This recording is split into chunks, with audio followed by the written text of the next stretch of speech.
శ్రీరామపురం గ్రామంలో ప్రతి ఇంటికి తిరిగి పథకాలు అందుతున్నాయా అని సర్వేపల్లి శాసనసభ్యులు సోమిరెడ్డి చంద్రమోహన్ రెడ్డి అడిగి తెలుసుకోవడం జరిగింది. పింఛన్లు, తల్లికి వందనం అలాంటి పథకాలు అందకపోతే వాటికి సంబంధించిన అధికారులతో చర్చించి అర్హులైతే త్వరితగతిన సమస్య పరిష్కరించాలని కోరటం జరిగింది. కూటమి ప్రభుత్వం ఏర్పాటు చేసిన సంక్షేమ పథకాలను ప్రజల్లోకి తీసుకువెళ్లాలని నాయకులకు, కార్యకర్తలకు సూచించారు. జగన్మోహన్ రెడ్డి తాటాకు చొప్పులకు ఇక్కడ ఎవరూ బెదిరేది లేదని హెచ్చరించారు. కూటమి వచ్చిన తర్వాత ప్రజలు సుఖ సంతోషాలతో ఉండారన్నారు. ఈ కార్యక్రమంలో జనసేన పార్టీ సర్వేపల్లి ఇన్ఛార్జ్ సురేష్ తదితరులు పాల్గొన్నారు.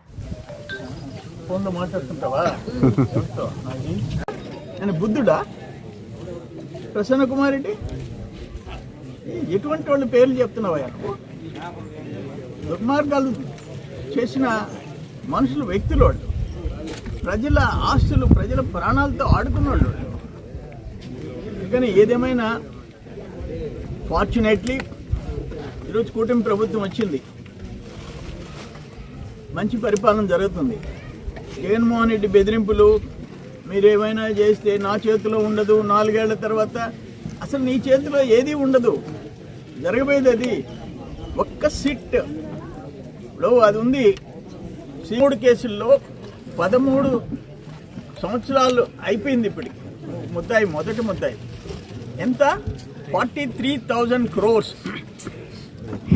ఈ దేశంలో ఒక ముఖ్యమంత్రిగా పనిచేసిన వ్యక్తి 43,000 కోట్ల కుంభకోణంలో మొదటి ముద్దాయిగా ఉండే వ్యక్తి ఎవరైనా ఉండరా దేశంలో? మళ్ళీ ఇప్పుడు 3,200 కోట్లు. 3,200 కోట్లు డబ్బులు కాదు, 30,000 మంది ఈ మద్యం, ఈ ఇల్లిసిట్ లిక్క, ఈ కల్తీ మద్యం తాగి చనిపోయినారు.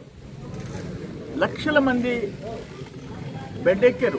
పొగతోటకు పోతే ఆ మందు తాగిన వాళ్ళు, జగనన్న బ్రాండు, జే బ్రాండు హాస్పిటలైజ్ అయినారు. ముద్దుముడి చెరుకు ముడికిపోతే ఒక 25 మంది ఆ మందు తాగి చనిపోయినారు. భార్యలు వితంతువులు అయిపోయినారు. నేనే కళ్ళారా చూశాను. ఇటువంటివన్నీ చేసి ఈరోజు నువ్వు సూక్తులు చెప్తే ఆంధ్రప్రదేశ్ ప్రజలు వినేదానికి సిద్ధంగా లేరు. తమరు మళ్ళీ తిరిగి వచ్చేది లేదు, సచ్చేది లేదు. కూటమి ప్రభుత్వం కొనసాగుతుంది.